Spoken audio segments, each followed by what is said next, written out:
একই সংসারে দুই নারী, একজন সারাক্ষণ রূপচর্চা নিয়েই ব্যস্ত, অন্যজন সারাদিন সংসারের কাজে খেটে মরে। ইনি হচ্ছেন রূপার শাশুড়ি। তার গায়ের রং এমনিতেই অনেক সুন্দর, কিন্তু তবুও তিনি মনে করেন তার গায়ের রং কালো হয়ে যাবে, সেই জন্য তিনি সারাক্ষণই রূপচর্চা নিয়ে ব্যস্ত থাকেন। অন্যদিকে রূপা সারা দিন কাজে খেটে মরে। সে কালো বলে শাশুড়ি তাকে দিয়ে সারাক্ষণই কাজ করায়। সে সংসারের কোনো কাজই করে না। রূপা সারাক্ষণ সংসার নিয়েই ব্যস্ত থাকে।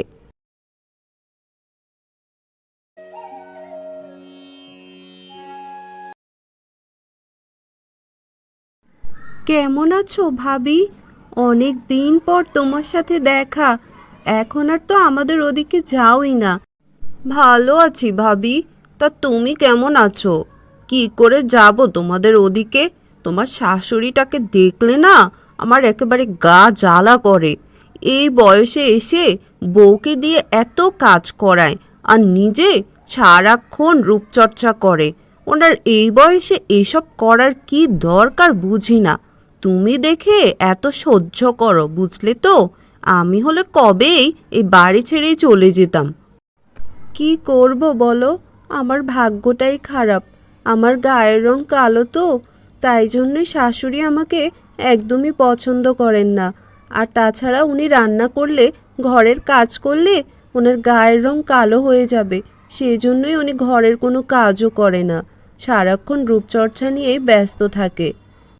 সে তুমি যাই বলো, গায়ের রং কালো বলে কি মানুষকে মানুষ মনে করবে না? সারাক্ষণ তোমাকে দিয়ে কত কাজ করায়। এই মহিলাটা খুব অহংকারী। একদিন দেখবে এই অহংকারের জন্যই তাকে পস্তাতে হবে। আমি আসছি ভাবি, আমার দেরি হয়ে যাচ্ছে। তুমি আমাদের বাড়িতে যেও কিন্তু। এই কালো মেয়েটার কাণ্ড দেখেছো? এখনো পর্যন্ত ঘরে ফেরার নাম নেই। সে কখন গেছে পুকুরে পানি আনতে, এখনো পর্যন্ত আসলো না। সারাক্ষণ শুধু কাজে ফাঁকি দেওয়ার ধান্দা। অসভ্য একটা মেয়ে, আজ আসুক। তুমি সেই কখন এসে বসে আছো, দুপুরের খাবারের সময় পার হয়ে যাচ্ছে, আর সে কোথায় কোথায় গিয়ে ঘুরে বেড়াচ্ছে। একটুও যদি নিজের কাজে কোনো দায়িত্ব থাকতো। একটা অসভ্য মেয়ে। মেয়েটা সারা দিন সংসারের কাজ করে, তুমি সারাদিন রূপচর্চা করে বেড়াও, আর এখন বলছো ও কোথায় গিয়ে গল্প করছে? নিশ্চয়ই কোনো কাজ করছে। তুমি আমাকে খাবারটা দিলেই তো পারো, তুমি তো বসেই আছো। কি? এই গরমে আমি চুলার কাছে যাব? তুমি কি পাগল হলে নাকি?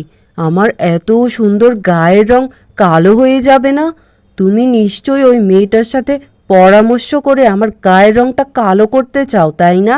তুমিও আমার সাথে শত্রুতা শুরু করেছো। তুমি আছো শুধু তোমার ওই রূপ নিয়ে, একদিন এই রূপের অহংকারেই তোমাকে শেষ হতে হবে, মনে রেখো তুমি। বলি এই যে নবাবজাদি, এখন আসার সময় হলো? সারাক্ষণ শুধু ঘুরে বেড়ানো না, গল্পগুজব করে বেড়ায়। বলি সংসারের এত এত কাজ কে করবে শুনি? এখানে বসে বসে গল্প করা হচ্ছে। যাও, এক্ষুনি গিয়ে তোমার শ্বশুর মশাইকে খাবার দাও। অসভ্য মেয়ে কোথাকার।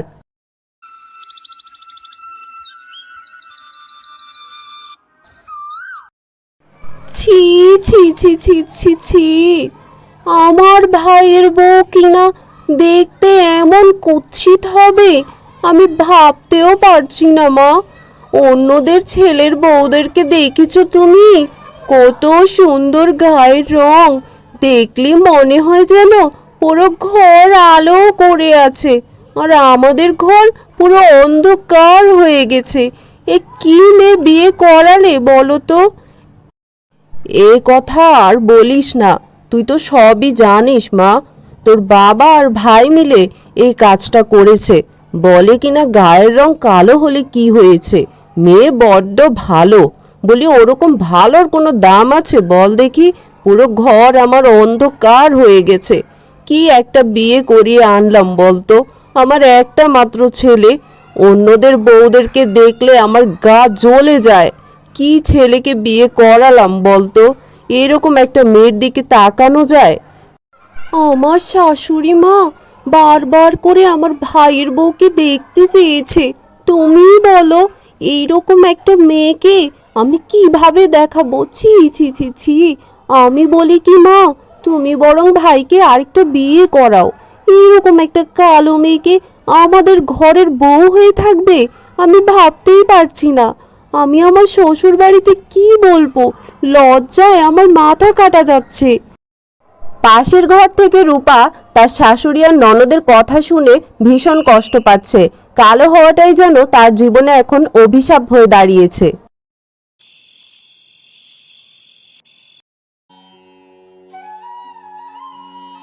ও মেয়ে, শুনছো?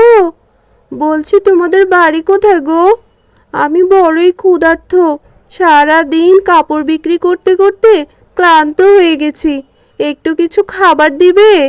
কে তুমি? তোমাকে দেখে ভীষণ ক্লান্ত মনে হচ্ছে। চলো, আমাদের বাড়ি কাছেই আছে, তোমাকে কিছু খেতে দিই। তুমি খুবই ভালো। তুমি আমাকে চেনো না, জানো না, তবুও নিজের বাড়িতে এনে আমাকে খাওয়ালে। আমি যাওয়ার সময় আমার এখান থেকে তোমাকে একটা কাপড় দিয়ে যাব, তুমি না বলো না। সে পরে দেখা যাবে, তুমি এখন খাও তো।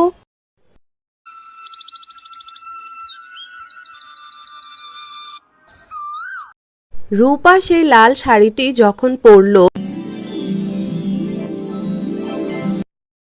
মা দেখুন দেখুন, আমার গায়ের রং একেবারে দুধে আলতা হয়ে গেছে, দেখুন। ও মা, তাই তো, তুমি এত সুন্দরী হলে কি করে? রূপা তার শাশুড়িকে সবকিছু বলার পর তার শাশুড়ি সে শাড়িটি পরতে চায়। শাড়িটি যখনই সে পরে তখনই তার গায়ের রং কালো হয়ে যায়। আর এভাবেই তার শাশুড়ি তার কৃতকর্মের শাস্তি পায়।